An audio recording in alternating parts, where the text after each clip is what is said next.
A ver, la historia está llena de civilizaciones impresionantes, pero de verdad, pocas son tan fascinantes, tan enigmáticas como la maya.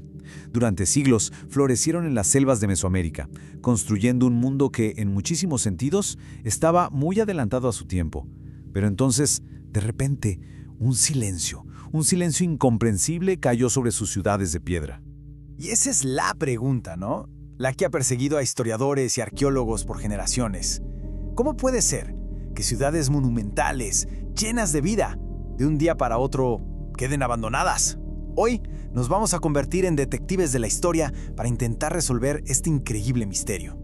Para entender la caída, primero tenemos que entender qué tan alto llegaron, porque los logros de los mayas no eran nada más impresionantes, eran en muchos aspectos casi imposibles.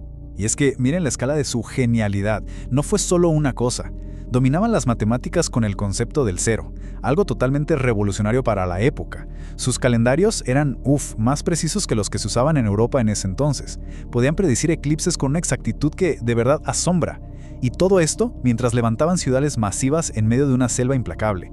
Y no estamos hablando de pueblitos. Ciudades como Tikal, Palenque y Calakmul eran verdaderas metrópolis, centros de poder político, religioso, cultural, que albergaban a decenas de miles de personas.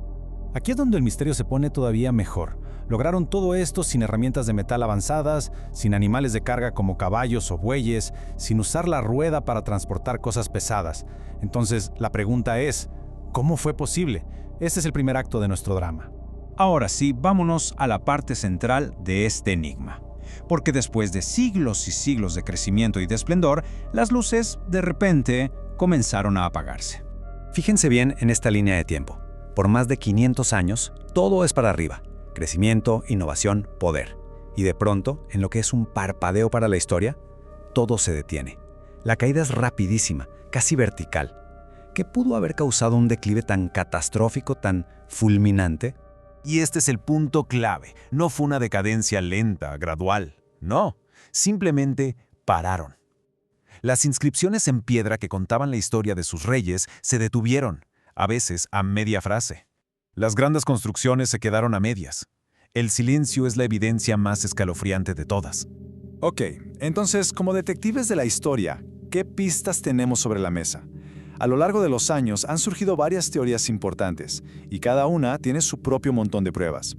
La primera teoría, y una de las más aceptadas, apunta a un culpable silencioso pero letal: el clima.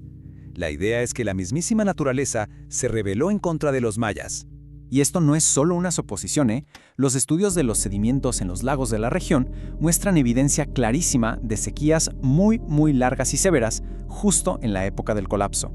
Y es que sin agua no hay maíz. Y sin maíz, pues bueno, los cimientos de toda su civilización se hicieron polvo. Es una teoría súper lógica y la verdad bastante aterradora. Pero, ¿y si el enemigo no vino del cielo, sino de la ciudad de al lado? Hay que recordar que los mayas no eran un imperio unificado. Eran una red de ciudades-estado que competían ferozmente entre ellas por el poder y los recursos. La evidencia arqueológica nos enseña que hacia el final del periodo clásico hubo un aumento en fortificaciones y en señales de batallas cada vez más violentas. Estas guerras constantes habrían agotado sus recursos, destruido las rutas comerciales y, claro, la gente habría perdido la confianza en sus líderes.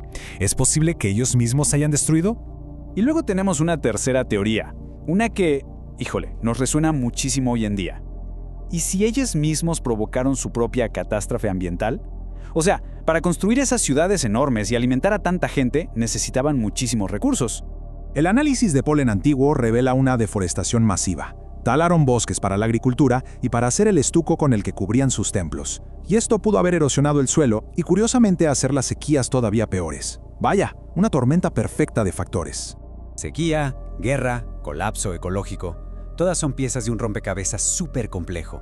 Pero justo aquí es donde la historia da un giro, uno que nadie se esperaba. Y si la idea principal de nuestra investigación, la de la desaparición, está mal desde el principio, Esto lo cambia absolutamente todo. La idea de una civilización perdida, de gente que se desvaneció en la selva, es un mito. Un mito muy poderoso, sí, pero un mito al fin y al cabo. 7 millones. Ese es el número de descendientes de los mayas que viven hoy en día en México y Centroamérica. No son un pueblo perdido. Están aquí, entre nosotros, manteniendo vivas sus tradiciones, sus idiomas, su cultura. Y aquí está el corazón de todo el asunto. Lo que colapsó fue su sistema político, sus grandes ciudades-estado. La gente no se esfumó, se adaptó. Se movieron a otros lugares, formaron nuevas comunidades, cambiaron su forma de vida. No fue una aniquilación, fue una transformación profunda y seguro muy dolorosa. Y esto nos lleva a la verdadera lección de esta increíble historia. Y es una que quizá nos toca más de cerca de lo que nos gustaría pensar. El verdadero misterio, entonces, no es un caso de gente desaparecida, es una advertencia. Es entender cómo una civilización tan sofisticada, con tanto conocimiento, pudo llegar a un punto de quiebre por una mezcla de cambio climático, guerras internas y por dañar su medio ambiente. Y esta es la pregunta que se queda flotando en el aire. Una pregunta inquietante que viaja a través de los siglos. La historia de los mayas no es solo algo del pasado. Es un espejo que nos obliga a ver nuestro propio presente y a preguntarnos si de verdad estamos escuchando las lecciones escritas en esas ruinas silenciosas.